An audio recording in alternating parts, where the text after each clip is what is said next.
So welcome everybody, and thank you very much for attending this webinar on traditional foods. My name is Rosalia and I'm a Regulatory Affairs Manager at Penn & Tech Consulting. So before start, I would like to let you know that the slides will be available for you after the presentation, and you can write any questions you have in the chat, or you can send me an email and I will answer them also after the presentation. So, well, I think that's all for the introduction, so we can just start.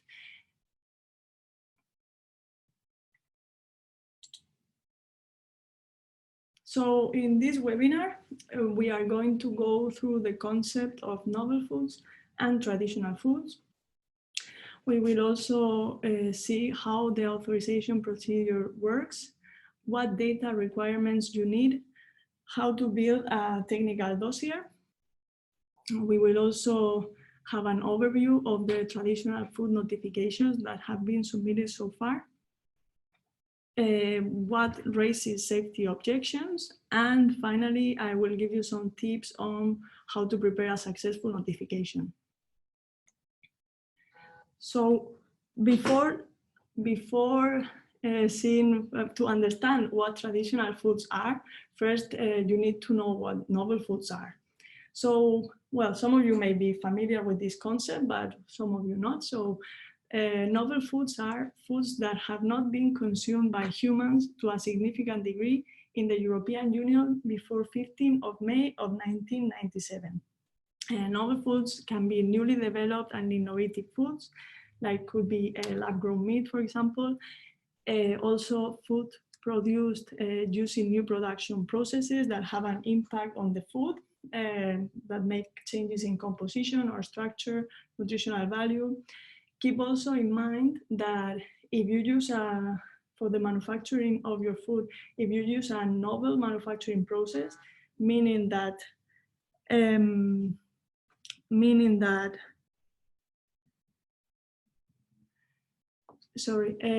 you use a new manufacturing process, meaning that it hasn't been used for food production before 15th of May of 1997, your food will also be a novel food. Novel foods are also foods that have been used in food supplements in the European Union, but they haven't been used in other food matrices.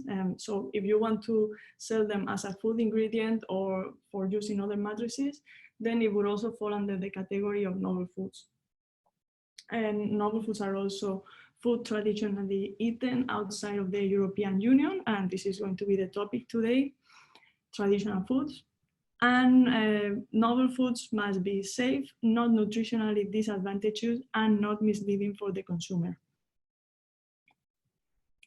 So what are traditional foods? So as I mentioned, traditional foods are novel foods, and they are derived from primary production, and they can be processed or unprocessed. These are foods that have been consumed significantly in one country outside of the European Union for at least 25 years. And these 25 years of consumption have to happen in one country. So you cannot add years from different countries. And the safety of a traditional food can be demonstrated through history of safe use. And within the categories of novel foods, there are 4 categories that are applicable to traditional foods. And these are foods consisting of, isolated from, or produced from microorganisms, fungi or algae, plants, animals, or cell culture and tissues. So sometimes food business operators are unsure of the legal status of their food ingredient. So in order to know if your food is novel or not, you can submit a novel food consultation that you have to prepare according to Regulation 2018/456. So this novel food consultation consists of a mini dossier in which applicants have to provide information on the manufacturing process of the food, the history of use of the food, and the specifications. So once this dossier is compiled, it has to be submitted to the food authorities of the country of the European Union in which the applicant wants to market the products for the first time. So once the Food Safety Authority evaluates the dossier, that should take around 4 to 8 months after validation, then they will tell you whether your food is novel or not novel. So if you're unsure, if your food is novel, then the authority is not going to tell you whether your food is traditional or not. But depending on the amount of information you have provided, depending on the information you have provided in your dossier, they may give you a hint on whether you should investigate further if your food could fall under the category of traditional food. So compared to novel foods, the authorization procedure for a traditional food is a simplified procedure, and it's called a notification. And this notification requires less data than a novel food authorization. And if EFSA raises safety concerns on the data provided for your notification, then applicants have a second opportunity to submit an application for the authorization of the traditional food in which they have to address the safety concerns of EFSA.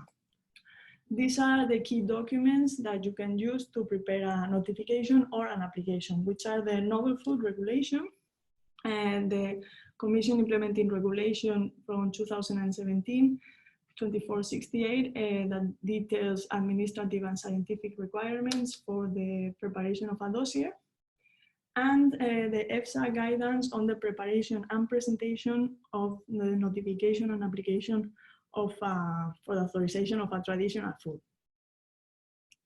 So before continuing, I want to mention what has changed from the old Novel Food Regulation and the current Novel Food Regulation. So in the old Novel Food Regulation, the traditional food category was not considered as such.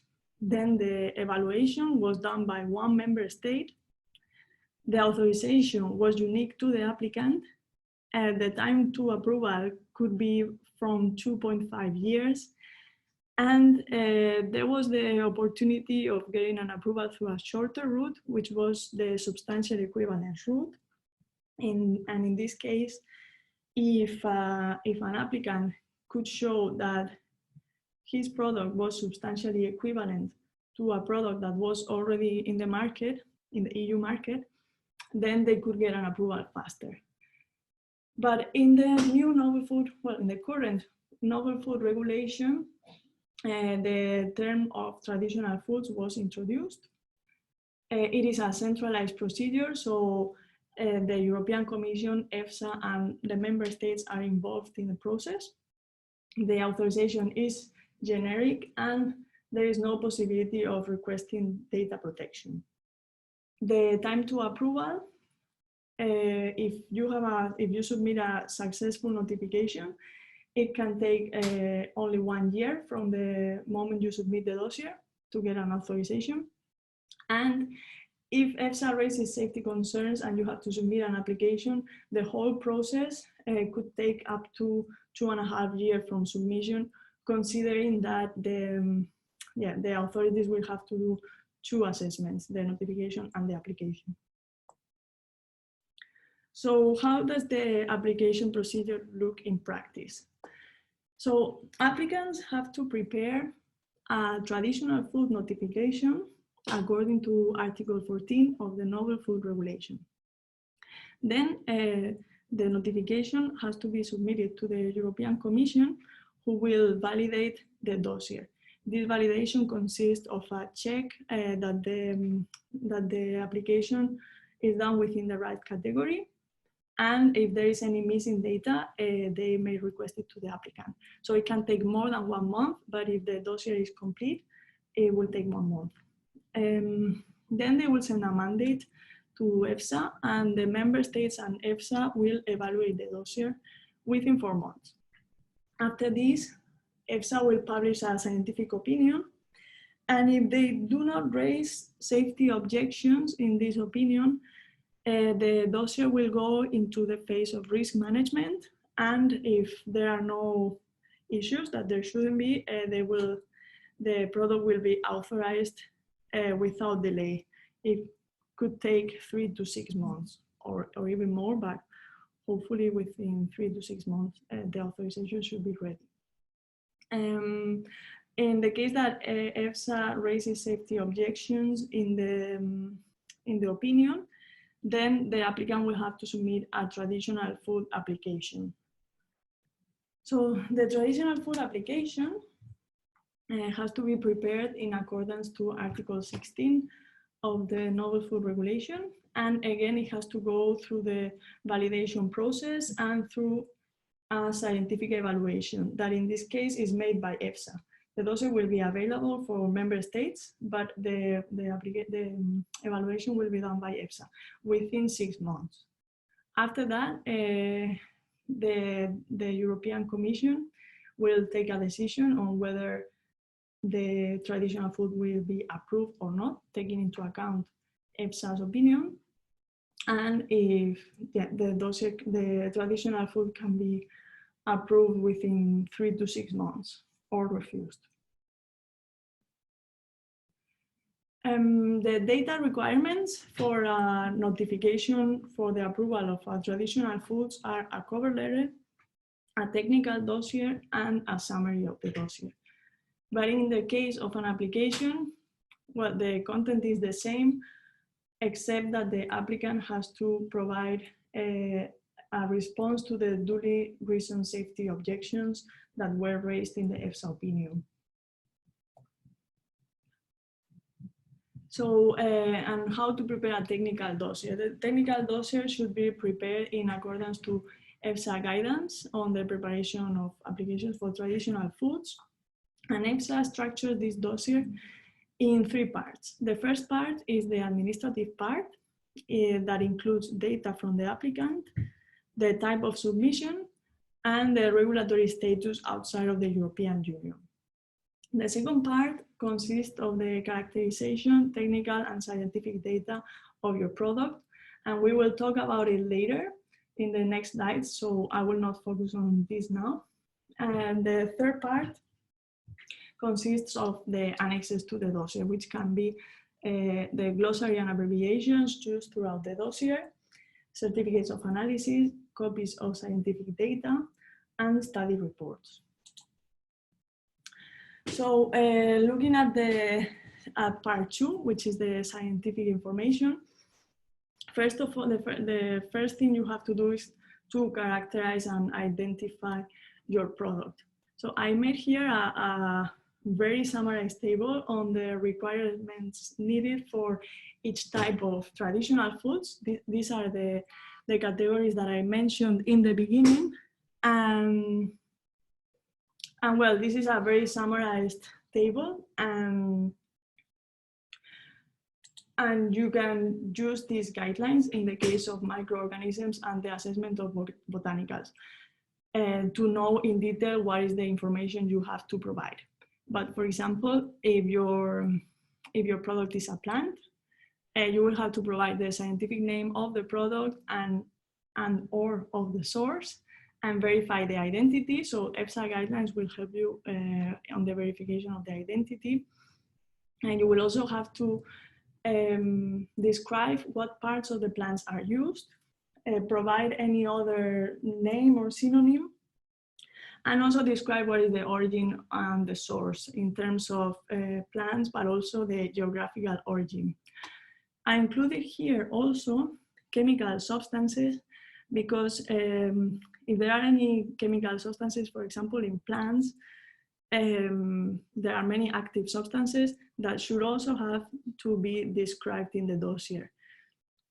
So well, you can go in detail in the guidelines and check what information you need depending on the type of product you want to market. A very important detail of the dossier is the manufacturing process. So the manufacturing process has to be described in detail, and you should include a flowchart. If there is confidential information in the manufacturing process, you should provide a confidential version and a non-confidential version. And you should also identify potential byproducts, impurities, or contaminants that may appear because of the manufacturing process. You have to describe the handling of sources and details on post-harvest.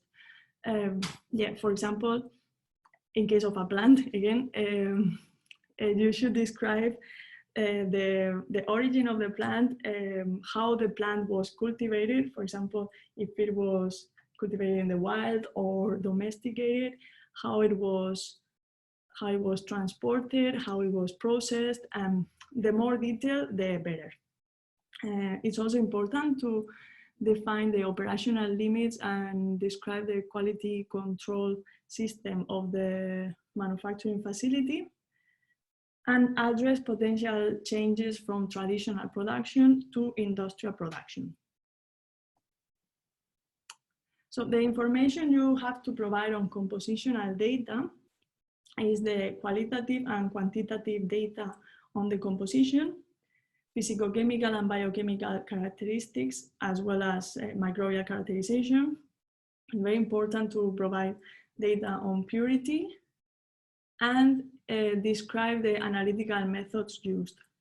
So ideally, you should use internationally recognized methods, but this is of course not always possible. And in-house methods are accepted, but these have to be validated methods. And also very important for EFSA is to include limits of detection and limit of quantification of the methods you use. So keep this in mind, because EFSA will ask you for more information if you don't provide it. You should also provide information on the approximate analysis of the food, and micronutrients, and any anti-nutritional substances. And it's very important to do a good literature search to identify any potential undesired substances in your product. So this literature search should be focused on your product, but also on the source and similar substances. And in order to prepare a literature search, I recommend you to follow these two EFSA guidelines regarding literature searches. So you make sure that you make a good one. And the compositional data should be provided on 5 lots of the traditional food. For stability, you should identify hazards that may appear during transport and storage. You should provide data on physicochemical, biochemical, and microbial stability of the food under normal storage conditions. And the stability should be studied under the conditions of storage, including the effects of packaging, storage temperature, and the environment. Another point is that if you intend to use your product in other food matrices, you should also provide information on the stability of the product in those food matrices. And stability should also be provided preferably in 5 lots of the traditional food. The next point of the dossier is to describe the specifications of the product. So this should be described based on the analytical data that you have provided. And you should include nutritional or biologically active components in the specifications, and also explain the rationale for the selected parameters. The minimum you have to include in the specifications are the identity and minimal purity. And it's also important to include maximum levels of contaminants if these are not established in the European Union. Data from experience continued of use. So this is the data that will justify the safety of your product. So it's very important to demonstrate the history of safe use. And history of safe use in a third country means that the safety of the product has been confirmed with compositional data and from experience of continued use for at least 25 years in the customary diet of a significant number of people in at least one third country. So how do you justify this history of safe use? Well, here you have to, of course, do a literature search, but you should, of course, you should take into account scientific publications of the traditional food, typical components of the traditional food, and any other related sources. This is very important. And, but you should also check human studies, but also other sources like scientific expert opinions, monographs, information from international or national organizations, information from cultivation, harvesting, sales, and trade. You can also consult the Ministry of Food and Agriculture of the relevant country, investigate the cookbooks and recipes and anecdotal data that has been published. And you should provide the extent of use of the traditional food in the third country, what population group of consumers were consuming it. Describe also the role in the diet and consumption pattern. And you can also provide information on other uses such as cosmetic use or pharmaceutical use, but this information will be considered supplementary. And of course, during your investigation, don't forget to identify any substance of concern. And if you identify any, try to quantify it in your product. The next step is to propose conditions of use, also based on the data that you have retrieved. So these conditions of use include target population, the proposed uses and use levels, and the precautions and restrictions of use.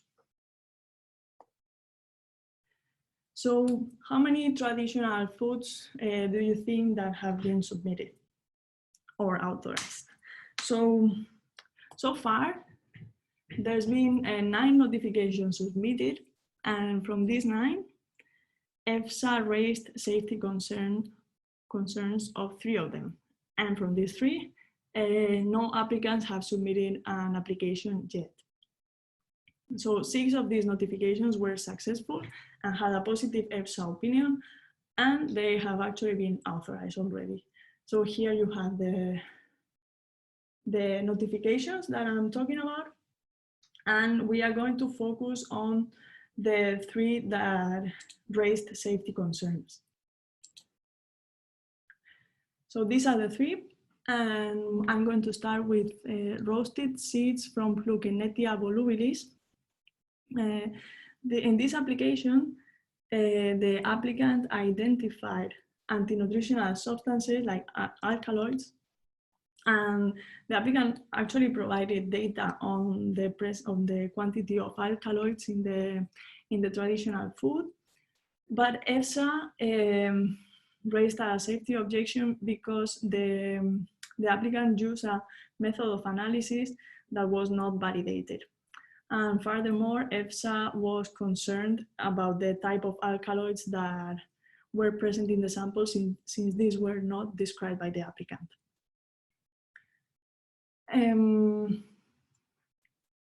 The second application is the powder or juice concentrate from Aristotelia chilensis berries. So in this case, the applicant did not provide information on the content of 3-hydroxyindole and alkaloids in the traditional food. The applicant provided a history of use of the source, which are the berries, but not of the traditional food, which is the powder or the juice.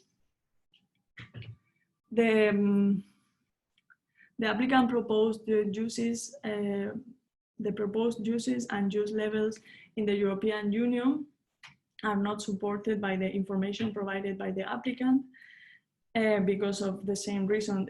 Since they provided history of safe use of the source, the proposed uses and levels could not be extrapolated to the powder or juice. And the same with the exposure. The exposure, EFSA concluded that the exposure to anti-nutritional substances from powder or juice could be higher than from the berries.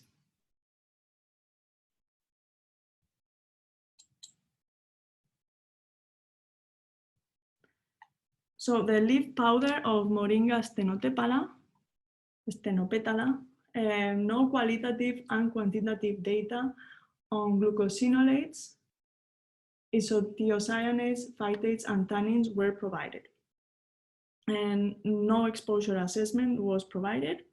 The manufacturing process was unclear because the applicant here did not provide information on how the plant was cultivated.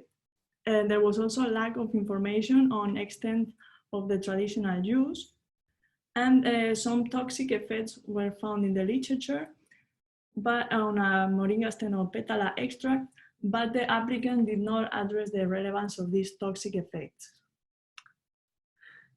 I may ask if people is hearing me? Yeah.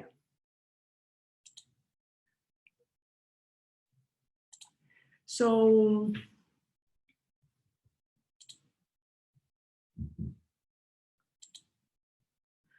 well, what have we learned from these opinions? So what raises safety objections? So some of the important points are uncertainties on the presence and quantity of substances of concern, like anti-nutritional substances or toxic substances, insufficient history of use of the traditional food, insufficient information on the extent of use, and some applicants sometimes provide data, history of use on the source of the traditional food, but not on the traditional food. So finally, these are some tips to prepare a successful notification. And you should do a good literature review. Also provide a justification on the history of use and the extent of use. Characterize your product very well, and identify and quantify substances of concern. Remember to keep always this in mind when you are doing your literature review. The substances of concern are very important. Provide a detailed description of the manufacturing process. The specification should be based on the analytical data, and describe clearly the source of the traditional food. Okay, so now I'm gonna move on to some questions that I've received before the webinar, and I think that they may be interesting and useful for you. So the first question is, do I have to send the notification to EFSA and the European Commission? So the application will be made available for both EFSA and the European Commission.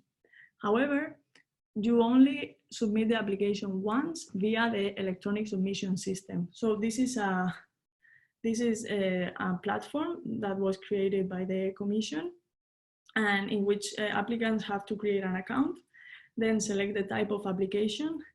The administrative data has to be typed in. Then you will upload a cover letter.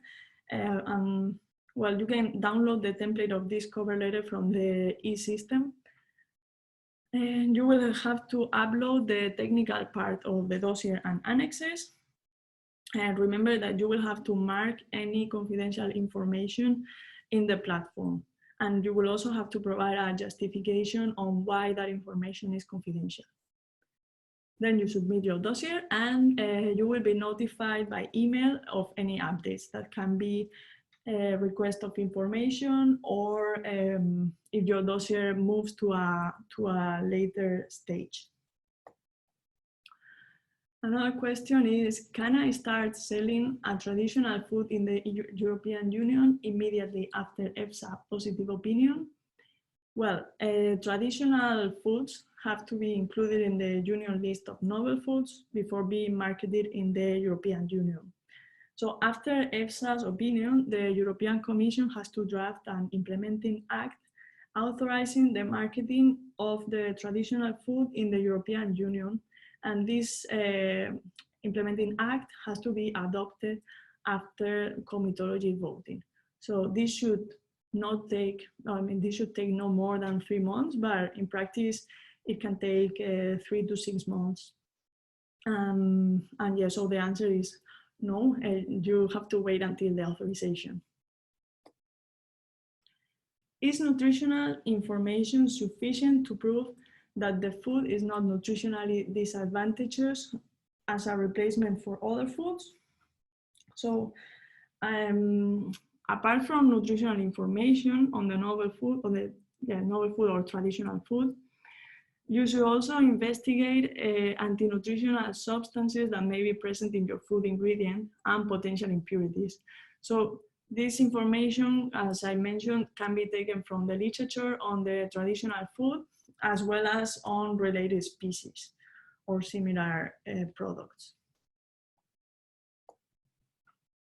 Can we apply for data protection?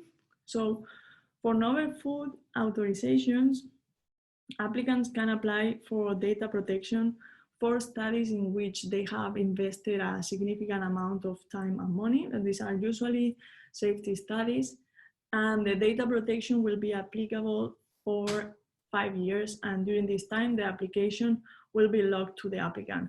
However, in the case of traditional foods, it is not possible to obtain data protection, so all the applications are generic. All the authorizations are generic. And what are the timelines for the approval of a traditional food compared to a novel food? Well, from our experience, it will take approximately 10 months from validation of a traditional food notification until it's included into the union list. And the validation time depends on the quality of the dossier. Ideally, it should take 1 month, but as I mentioned before, if the dossier is incomplete, this will take longer. So this time is significantly shorter compared to the application for the authorization of a novel food that can be around 16 months from the time of validation. But however, if EFSA raises safety objections, the evaluation of a traditional food application, which is the second evaluation, can take up to 16 months, depending on the data requested. And yeah, then it's not so different from a novel food. And additionally, you have to take into account the time it takes to prepare a traditional food notification.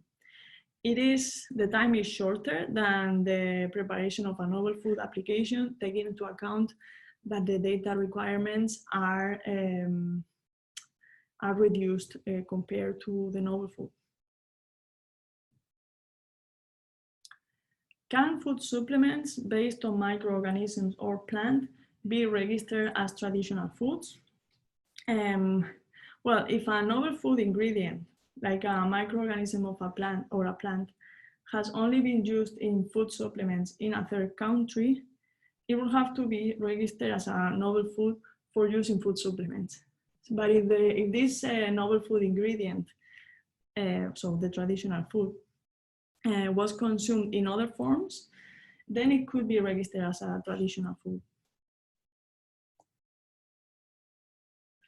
Regarding the compositional data and specifications, must we provide independent test results or can we use existing information? So as per the EFSA guidance, analytical data from publications can also be used if the publications provide sufficient information on the laboratory where analyses have been carried out, the methods used, and the studies were performed on representative samples of the notified traditional food. Available published data can also provide information on the variability of the composition of the traditional food.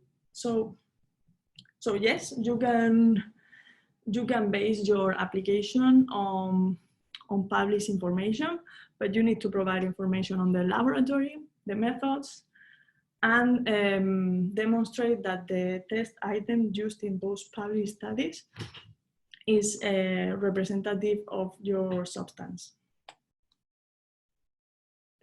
What are the changes for traditional foods related to Brexit? The UK will now be considered a third country, and technically a novel food with a safe history of safe use of 25 years in the UK could be registered as a traditional food in the EU. However, because of the UK was part of the EU during the last 25 years, it would probably not consider a novel food. So maybe in 50 years, when things have been, when we've been separated from the UK for a long time, maybe we will see traditional foods from the UK.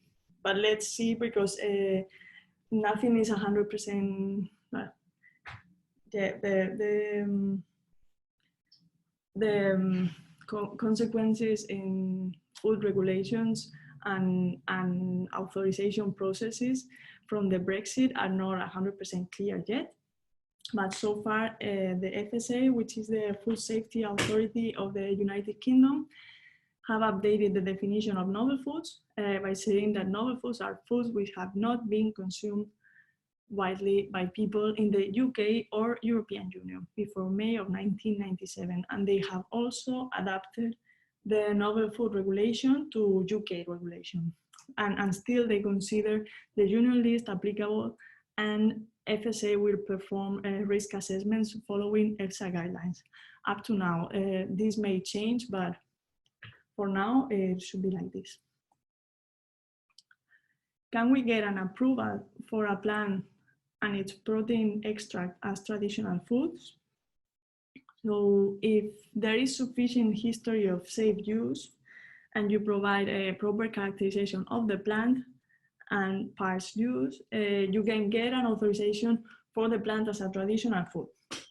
However, a protein isolate will not be considered as derived from primary production, and therefore it will have to be registered as a novel food. So, well, thank you very much for attending the webinar, and I hope it's been useful. So please send me any questions that you may have by email, and I will reply to you. So thank you, and have a good evening, everybody.